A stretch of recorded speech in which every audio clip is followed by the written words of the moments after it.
Hello, Darren Alf here from BicycleTouringPro.com. A couple weeks ago I purchased a new Canon G7X Mark III to be my main vlogging camera here on the Bicycle Touring Pro YouTube channel. And I bought this camera because it has a whole bunch of features that allow me to shoot audio and video while I'm riding my bicycle very easily. It's a small point and shoot camera that I can carry in one hand. It opens with a single click of a button. It has a flip screen so I can see myself while I'm recording my videos, and it also has an external microphone input so that I can plug a microphone in order to get better audio while I'm out on the road and riding in windy conditions. So my new camera has generated a lot of questions from you guys, my readers at BicycleTouringPro.com. Last week I tested my new camera with the external microphone against my older camera, the Canon G7X Mark II, which did not have an external microphone, so that you could hear the difference between my old camera with the onboard microphone and the new camera with the external microphone and the big old windsock. Now, since I published my video last week in which I compared my old Canon G7X Mark II to my newer Canon G7X Mark III with the external microphone plugged into the camera, a lot of people have been asking how this camera, or these cameras, the Canon cameras, compare to something that most people have, which is their smartphone or maybe even a GoPro video camera. And a lot of people don't know that I actually started vlogging on the Bicycle Touring Pro YouTube channel with my phone. I was just using my regular old smartphone, which is a Samsung Galaxy phone. So today I'm going to test my Samsung Galaxy against the GoPro video camera against the Canon G7X Mark II and Canon G7X Mark III point and shoot video cameras, so that you can see how all three of these things compare to one another. And I think you'll see that each one of these cameras has its benefits and its drawbacks. So I'm going to start my test now with my smartphone. This is the Samsung Galaxy S7.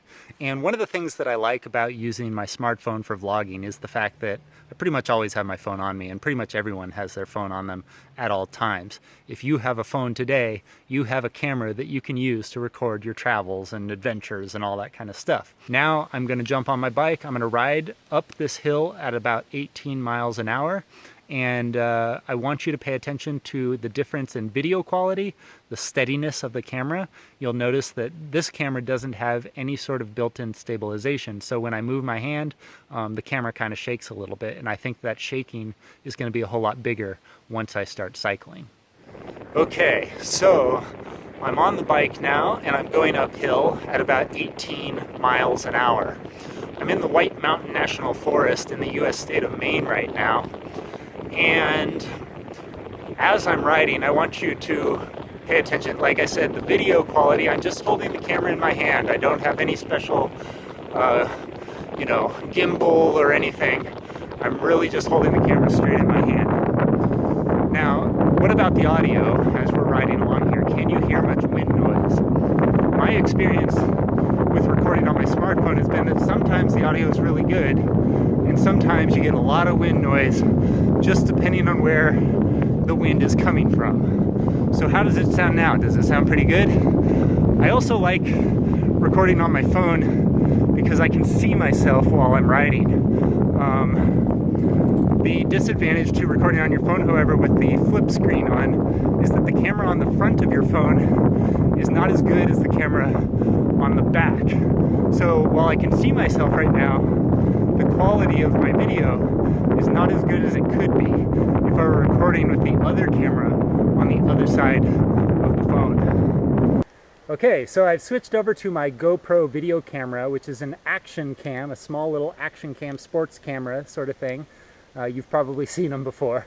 But one of the first things that I notice when filming with this camera is the fact that I can't see myself. There is no screen on this camera to see myself. I have an older GoPro. I think maybe the newer ones have a screen on the front and the back. I'm not sure. I know some action cams out there do have front and rear screens, but my GoPro video camera doesn't have either a front or rear screen. So you basically just point this thing at yourself and you hope that you're getting the shot. The other thing that you'll notice is I have the camera mounted to a small extendable selfie stick. So right now the selfie stick is kind of compacted in. It's only about 6 inches long, but I can extend this thing out and I can get a really good shot of myself, which I kind of like to do because it shows the whole bike and everything. It's pretty cool. but you see the stick, the selfie stick, in the shot itself. Most of the time, however, I'm using the GoPro in the short little stick like this while I'm riding my bike. Another thing you'll notice straight away is I'm just standing here, is the audio is probably not very good. Now, the GoPro camera comes with a waterproof and non-waterproof casing. The waterproof casing is really good if you're going underwater, out in the rain, whatever, but the audio is really, really bad. So I've taken off the waterproof casing and I've put on the non-waterproof casing, where the audio is a little bit better, but I'm guessing it's still pretty terrible. So those are just some things to talk about with the GoPro straight off the bat. I'm going to get on the bike now and ride the bike with the GoPro in this compact position as well as in the extended position, so that you can see and hear the difference between these two positions with the selfie stick.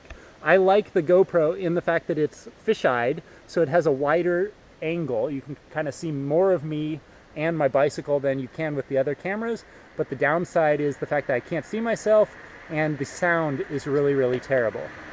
Okay, so I'm on my bicycle now and going uphill at about 18 miles an hour. Another thing about the GoPro is it doesn't usually do very well in low light like it is today. It's overcast, I'm in the forest, and I'm guessing the image quality is pretty dark. The GoPro does better in sunny conditions. The other thing I don't like about the GoPro is you can't zoom in. Like if you see a bear, for example, I can't zoom in really close with the GoPro. In order to get a good shot of a bear from a distance with the GoPro, you got to get that GoPro in the bear's mouth, and you just can't do that.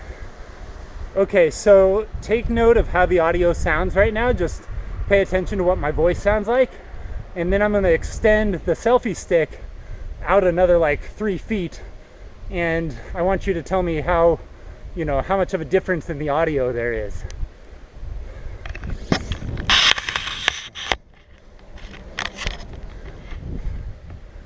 Okay, so I've got the selfie stick extended all the way out now. I like to use this shot when I'm making my video vlogs here on the Bicycle Touring Pro YouTube channel, because I can get the whole bike, my whole body, basically in the shot. The downside to this is you can barely hear me. And if it's windy or raining or something, you can really, barely hear me at all. So, yeah, the GoPro definitely has its moments where it can create a very cool shot, but I probably wouldn't want to use it as my sole vlogging camera. Okay, so I've pulled over to the side of the road now to switch my cameras once again. I am now using my old Canon G7X Mark II. This is the camera that I've been using for the last several years to create my vlogs here on the Bicycle Touring Pro YouTube channel. And am I in focus? One of the things that I really like about this camera is the overall quality of the camera in general, but the audio is really bad. Even when I'm just standing here, there's no wind noise, no nothing, I think the audio is pretty terrible. So now I'm gonna ride the bike really quick so you can hear what that sounds like, and then I will switch to my new Canon G7X Mark III with the external microphone plugged in, and I think you're gonna see a big jump in quality from all of the cameras that I've tested thus far to this new camera. So here we go, riding shot with the Canon G7X Mark II. Okay, so I'm on the bike now, and like I've talked about in previous videos, this camera would sometimes produce really good audio when I was on the bike, but depending on which way the wind was blowing from, sometimes the audio was really, really bad to the point where you just simply couldn't hear what I was saying. So pay attention now to the video quality on this camera and the audio quality as well. And now I'm gonna switch to the Canon G7X Mark III, which is the upgrade to the camera I'm using now. This new Canon G7X Mark III has an external mic input so that I can add an external microphone with a big old windsock on it, which helps to dramatically improve the audio quality. Okay, I'm using the new Canon G7X Mark III now, and I have the external microphone plugged into the camera, so the audio quality should be really, really good. Do you notice a difference in video quality as well? I sure hope you do, because I just spent $800 on this camera. All right, so now I'm gonna jump on my bike and I'm gonna ride up the road a little bit so that I am creating some self-generated wind noise. And once again, please pay attention to the audio quality and let me know in the end which of these 4 different camera setups you like the best. The smartphone, the GoPro, the old Canon G7X Mark II, or my new Canon G7X Mark III. So I'm on the bicycle now, going uphill at 18 miles an hour with the Canon G7X Mark III and the external microphone plugged in. I'm hoping now that you can't hear as much wind noise as you did with some of the other cameras, and hopefully the audio overall is a whole lot better. I think the image is pretty darn good too.